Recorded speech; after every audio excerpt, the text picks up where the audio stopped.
Hey, Dr. Joe here, and I got a special live stream that I'm doing for this Wealth Wednesday. And I thought I'd do a topic which is near and dear to my heart, which is finding and screening tenants, and talk about some of the best practices that sort of developed over the last 35 years or so. I've been a landlord, and I can categorically say that if you don't get this correct, i.e., getting the right person in your house, you are setting yourself up for failure.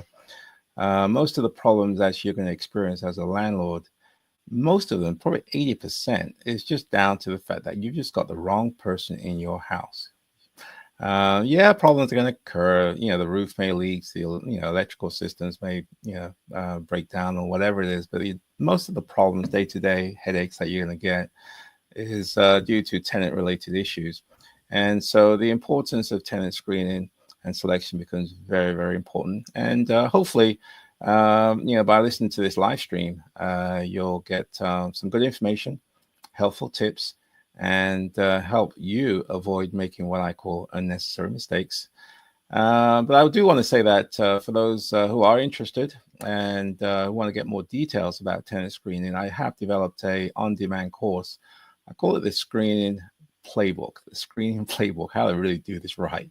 And it goes to more details. There's 8 modules, 61 lessons, quite a bit of video. That will help you if you want to take this seriously, and if you want to do this right based on my wisdoms and mistakes that I've made. Okay, so let's get going and go into a bit more detail about what we're going to talk about today. So I suppose the question about landlord is really, what is tenant screening and why is it crucial to your success? Let me answer that basic level question. Why is tenant screening crucial to your success?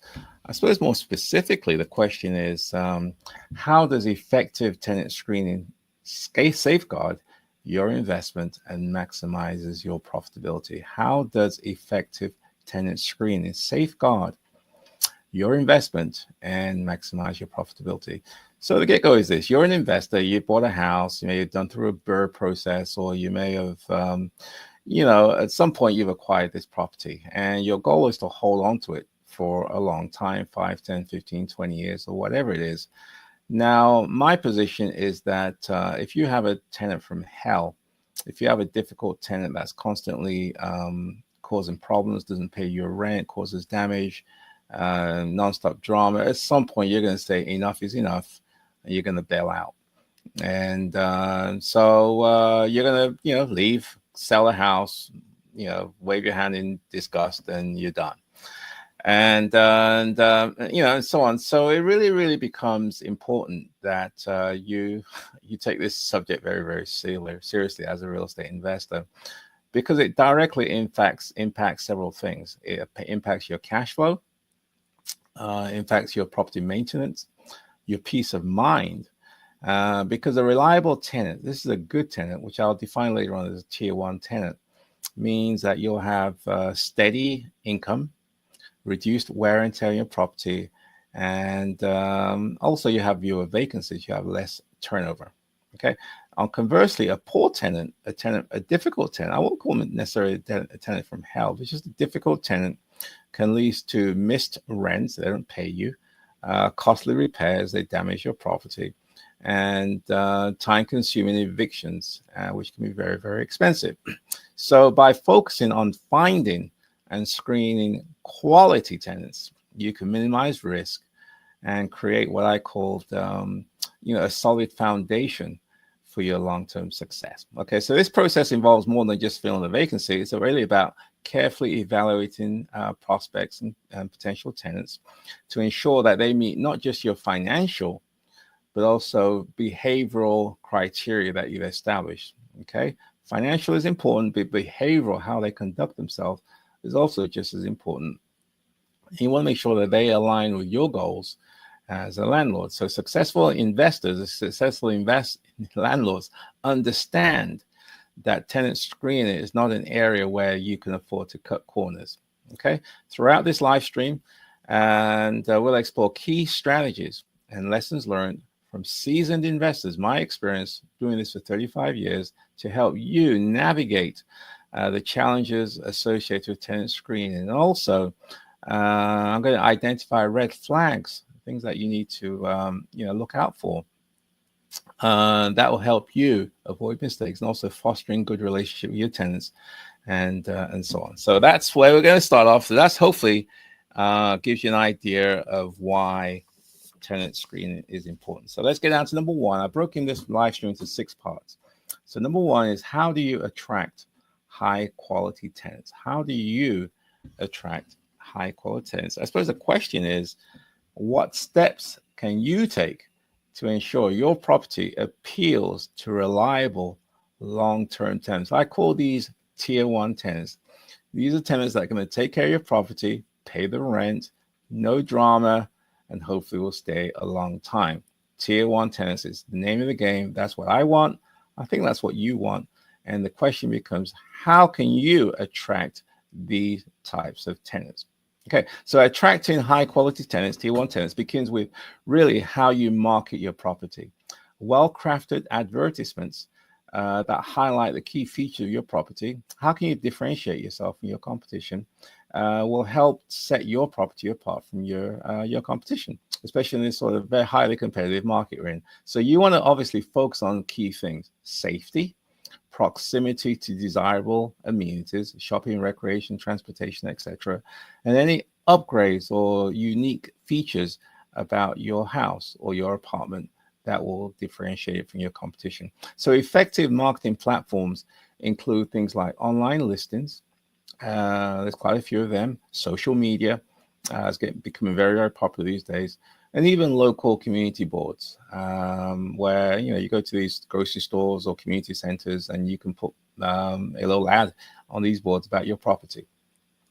So the presentation of your property also plays a significant role in your ability to attract these tier 1 and tenants, these desirable tenants. So properties that are clean, well maintained, and staged, yes, staged, attract more serious tenants. I stage my homes because I'm trying to differentiate myself from my competition. Most landlords do not stage. They have a vacant house, so tenants or prospective tenants have to figure out and visualize how their stuff can fit in their house.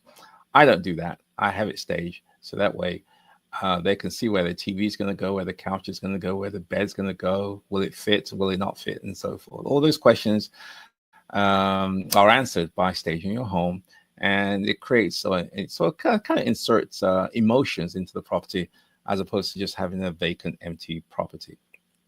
The other thing you may want to consider is to have professional photos, and I also host open houses.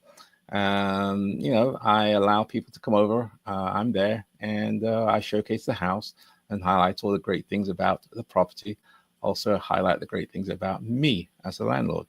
Okay, so it's really important to set expectations in your ad, in your marketing, in your communications about what you're looking for, what you're not looking for, and the type of tenant that you're desiring, and what they can expect from you as a landlord. So finally, consider any incentives that you may want to offer to attract tenants. Things like including the utilities, if it makes sense. I don't include utilities in my house, but you may want to if you want to, but I don't recommend it. And you may offer flexible terms and so on. So it could be things that you can do to make your property stand out, any incentives that you can offer. So while these incentives may cost you up front, they can pay off by reducing vacancy times and also allowing you to attract the desirable tenants. Okay, so that's number one, associated with how do you attract quality tenants. Now, number two is what makes a strong tenant applications. Okay, so you've got the house, you got open house, and people come over, and at some point, hopefully, they're going to fill an application. So what makes a strong tenant application? I suppose the question is, how can you identify best candidates from these applications? Assuming you have multiple applications, cross my fingers, hopefully you do, then you're going to have to figure out which is the best candidate out of all those applicants that have applied, or prospects that have applied. So that's what we're going to talk about next. So A strong tenant application is a key indicator, in my opinion, of reliability. Look for complete applications from their prospects. That include things like proof of income, employment verification, and also their rental history, and also references if you have those things. So these documents provide a snapshot of the tenant's financial stability and also their past behavior. I say it's really important to go through the application with the tenant to make sure it's complete, because many times tenants just kind of browse through and don't fill out everything or leave gaps in the application and so forth. So I want to make sure that everything is there, and I go through the application with the tenant. Because an incomplete application, on the other hand, it can cause and lead to what I call red flags. Many successful investors use standardized application forms. You can get those, online or whatever. I even have a rental application which is 8 pages long that you can subscribe and buy. And but the idea is to have consistency and fairness in terms of the information that you're collecting. So you also allows you to avoid fair housing issues or fair housing challenges or laws that you may not comply with. So additionally, also, you may want to gather information about previous landlords in addition to current landlords. Current landlords may have their own hidden agenda. Oh, this tenant is great. They're so good that, I'll help you move them out tonight, and so on. They're that good, huh? Yeah, right. So previous landlords obviously have, got rid of the problem if there was a problem. And hopefully, they can tell you the real deal, and how that person conducted it, whether they paid the rent on time, whether they took care of the property, whether they got a security deposit back, and things like that. So so make sure you get information about previous landlords, previous rental history. And you may also want to leverage on some of these tenant screening tools that are out there that can streamline the process, making it easier to kind of collect and analyze application. Some people like them. I'm not a great fan of them. These online applications where you can go in and enter information, and then the algorithm spits out a decision whether to go or no go. I'm not a great fan of that, but again, they're out there. Who am I? I don't use them. I like to have physical eyeball to eyeball communication with people, ask questions. They can give them a chance to explain situations and things like that. I just like that personal touch, because we're dealing with a 5, 10, 15, 20-year relationship. And so I'm okay with taking a few more minutes, a couple of hours, a few extra hours up front, because it may save me a lot of time and headaches in the future. So some of these platforms, they do integrate things like credit and background checks, and for you to review and help you make decisions. So that's number 2. What makes a strong tenant application? And number 3, I want to talk about is how can you identify red flags? Red flags during the screen. So the person has filled the application out. They're looking good. They've told you all the stuff you want to hear. And you're going to start going through the process of figuring out and checking out their history. Okay. So a question that I suppose you may want to ask is this, which is what are the warning signs to watch for when evaluating potential tenants? What are some of the warning signs to watch for when evaluating potential tenants? Well, spotting red flags early in the screening process can save you a lot of time and heartache, and avoid future problems. Common red flags include things like gaps in their rental history, unverifiable income, or a reluctance to provide references, rental history, landlords, employment history, and things like that. Tenants with frequent evictions or unresolved disputes with previous landlords also, in my experience, pose potential risks as well. However, not all red flags are deal breakers. Yeah, there are some discretions that you can apply. So it's therefore important to understand the context in which the problem occurred. And that's why I like the, face-to-face, because they can explain maybe something that's happened in the past, and which an algorithm doesn't allow for. Okay, so for example, a short gap in the rental history may be due to relocation or a life change that occurred rather than just being irresponsible. Okay, so open communications with applicants, in my experience, can clarify any concerns that you may have, while also maintaining a fair evaluation process. So balancing thoroughness with compliance is also very important. So avoid questions or practices that could backfire against you and violate fair housing laws, and ensure that your criteria is you know correctly applied consistently across the board for all applicants. Fair housing is very important. There's certain things you can and can't do. There are certain protected classes, and at the federal level, the state level, the local level, that you must understand, and you have to treat people equally and be in compliance with fair housing laws across the board. So that's number 3, and kind of just give you a recap where we are so far. So I've talked about how do you attract high quality tenants, and then I talked about what makes a strong tenant application, and then thirdly, I've talked so far about how can you identify red flags during the screening process. So at this point, I just want to mention again, I do have the course, which is the tenant screening playbook, which goes into what I'm going to talk about in a lot more detail. There's 8 modules. There are 61 lessons, and there's quite a few videos. We go through the whole gamut of advertising, screening, open houses, how to conduct open houses, what to look for, the kind of questions to ask, signs to look for, and in order to attract these tier 1 tenants, these tenants that take care of your house, pay the rent, pleasant to deal with, and hopefully stay a long time. As the saying goes, wise landlords don't solve problems. They avoid problems. So it's good to solve problems, but why solve problems? Why just avoid problems in the first place? So why have problem tenants when you can just avoid them in the first place and have a more streamlined, successful operation? So that's what this course is designed to address.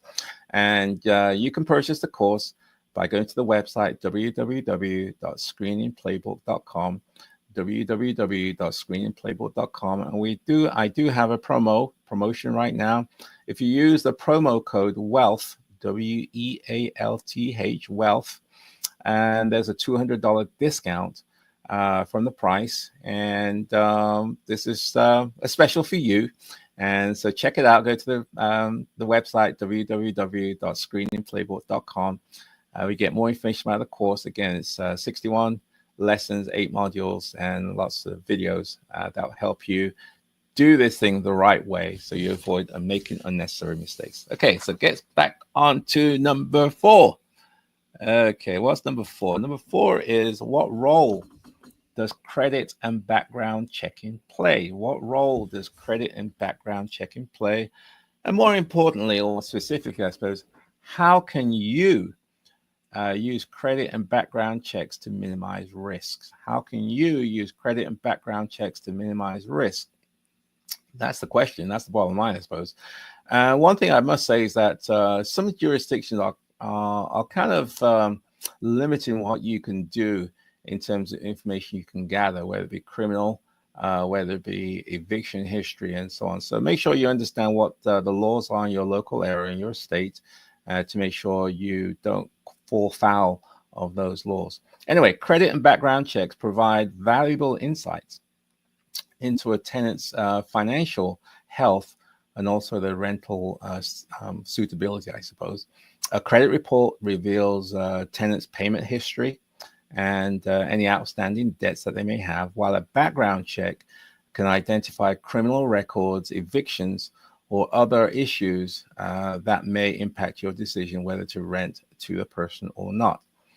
Use these checks as part of a holistic evaluation. Again, life happens. People do make mistakes. So I do like to understand what happened. And, so that maybe can provide some additional context. And that may help me in making a decision and so on. So a low credit score alone shouldn't automatically disqualify somebody, especially if they have a strong rental history or a stable income flow.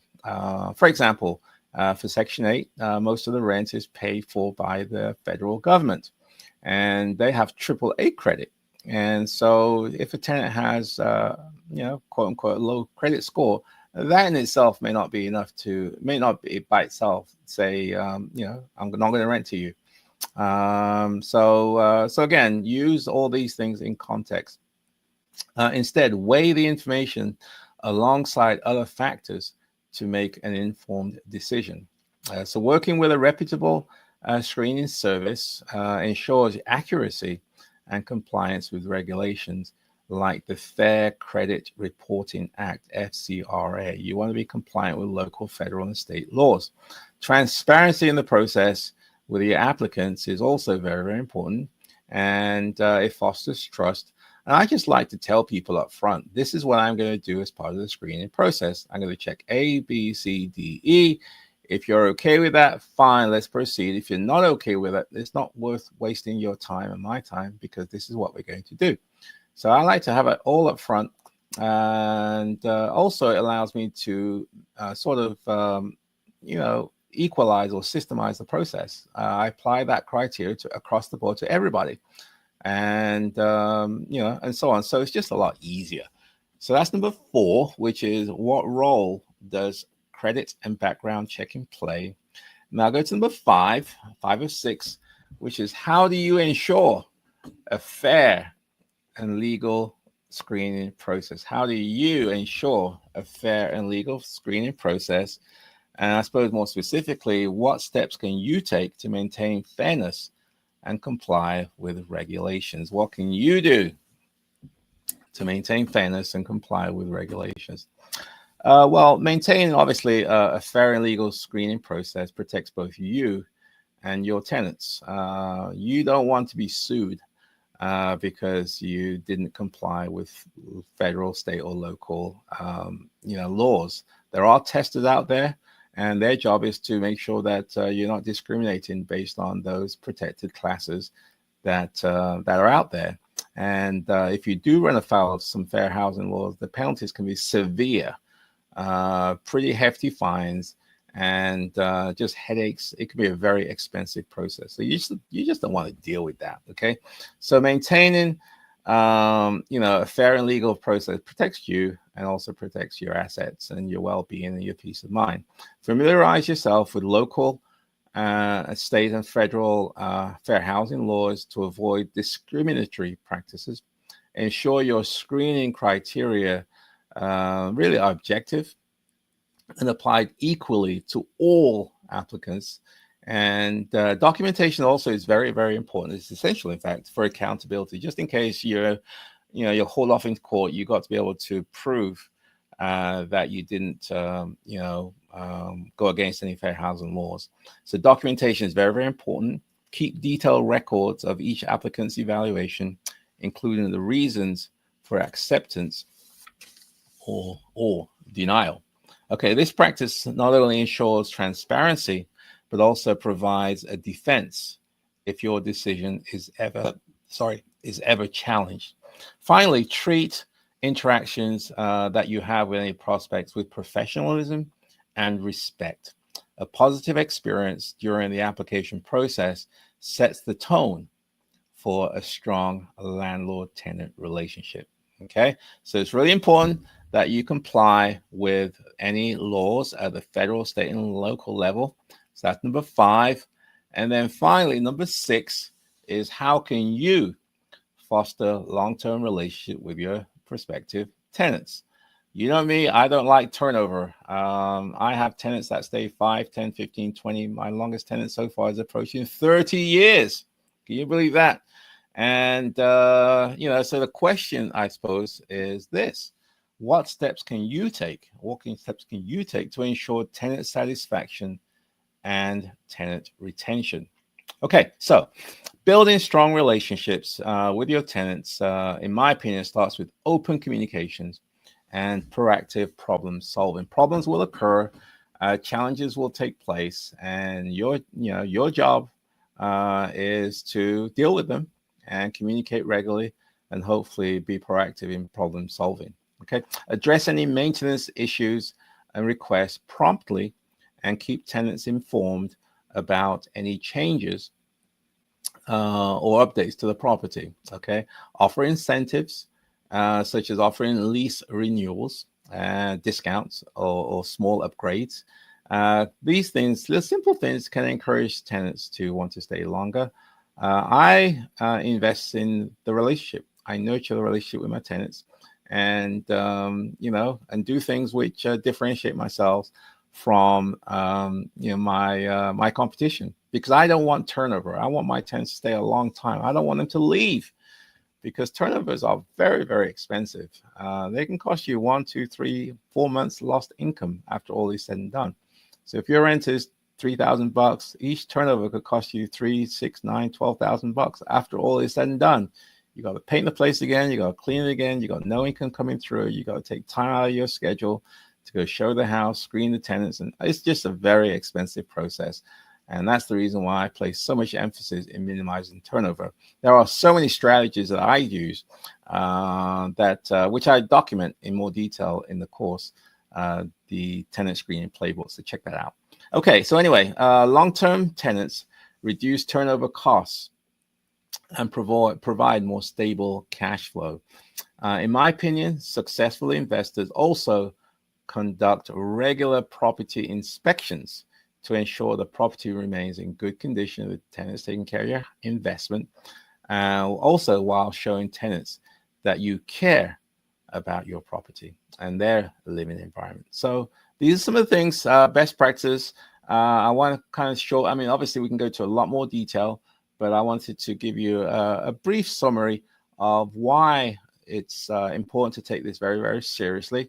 And, because if you can master this part, tenant screening and managing the relationship with your tenants, you're on your way to becoming a successful buy and hold investor, a successful landlord. So in conclusion, why is tenant screening the cornerstone of your success? In my opinion, effective tenant screening is the foundation of a successful real estate portfolio.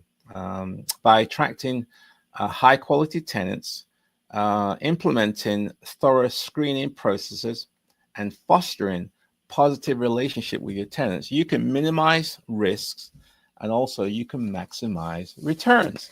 So whether you're new to real estate investing or looking to refine your approach, mastering these practices as contained in this live stream will set you apart as a landlord and investor to your success as a successful, profitable landlord. So again, I've created the course, the Tenant Screening Playbook, or the Screening Mastery playbook. So it's out there. It's a really good course. It's on demand. It goes to a lot more detail than I've been able to do on this short summary.